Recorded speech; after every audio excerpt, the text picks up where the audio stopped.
मेरे प्यारे शानदार बच्चों, प्यारे बच्चों, बुद्धिमान बच्चों और तो और रचनात्मक बच्चों, आशा है आप सब अच्छे होंगे।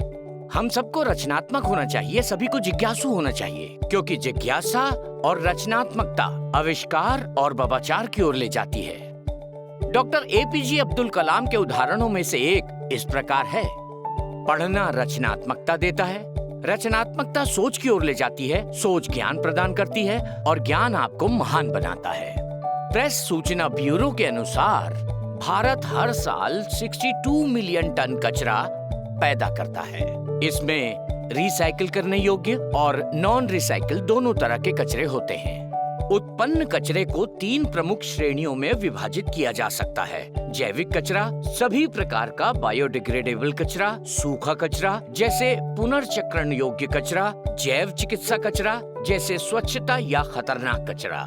इसलिए रिसाइकिलिंग समय की मांग बन गई है।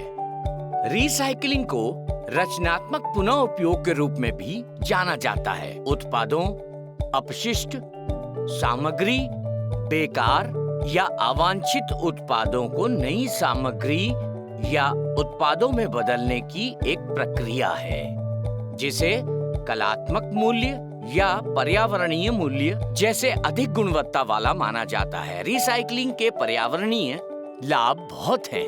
इसके अलावा हर साल लैंडफिल में भेजे जाने वाली बेकार सामग्री और कचरे की मात्रा को कम करता है और कच्चे माल के उत्पादन की आवश्यकता को भी कम करता है, जिसका अर्थ है रिडक्शन, वायु प्रदूषण, जल प्रदूषण, ग्रीन हाउस गैसों के प्रदूषण में कमी होना।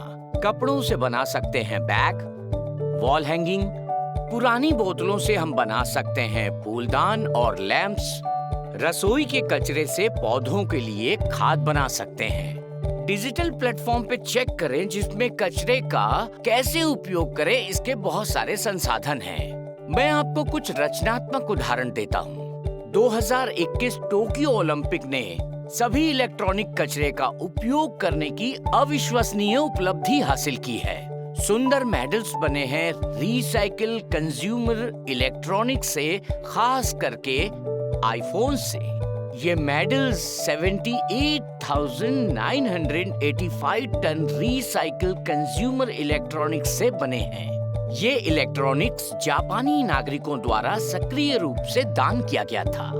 हमारी अद्भुत मातृभूमि में कचरे के उपयोग का एक बेहतरीन उदाहरण है। क्या आपने कभी प्लास्टिक की सड़कों को देखा है?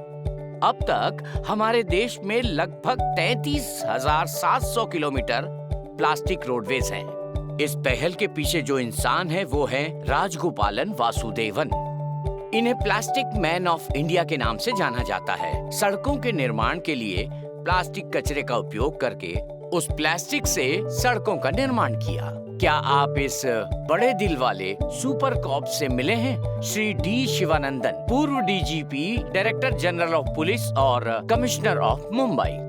ये ही रोटी बैंक शुरू करने का अनोखा विचार लेकर आए, जिससे शादियों और पार्टियों से बचा हुआ खाना इकट्ठा करके भूखों को खिलाने में मदद करते हैं और जरूरतमंदों तक पहुंचाते हैं। कितना बढ़िया विचार है।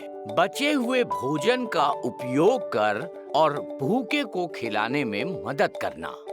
महामारी में हमने देखा कि बहुत से लोगों ने घर में इस्तेमाल किए गए कपड़ों का उपयोग कपड़े का फेस मास्क बनाने में किया। रचनात्मकता का ये सबसे अच्छा रूप है। इसी तरह कई स्टार्टअप और सेवाएं हैं जो कि स्थिर विकास लक्ष्यों की दिशा में एक स्थायी भविष्य के लिए एक कदम और करीब ले जाने की कोशिश कर रहे हैं। हम सभी धरती माता की रक्षा के लिए 4R तक पहुंचे हैं। रिड्यूस, रीयूज, रिसाइकिल और रिकवर। हमें हमेशा अपने प्रति रचनात्मकता का निर्माण करने, पर्यावरण की मदद करने के लिए तत्पर रहना चाहिए। इसलिए बच्चों, रचनात्मकता को जीवन का मार्ग बनाएं, जो आपको विकास और विकास के पथ पर ले जाएगा। आज जब हमारी धरती माता गंभीर पर्यावरण चुनौतियों का सामना कर रही है, ये हमारा नैतिक कर्तव्य है कि हम इस बात के प्रति सचेत रहें कि अपने संसाधनों का रचनात्मक उपयोग कैसे करते हैं। आने वाले समय में सभी रचनात्मक विचार और सुंदर विचारों की कामना करता हूँ। जय हिंद और जय हो।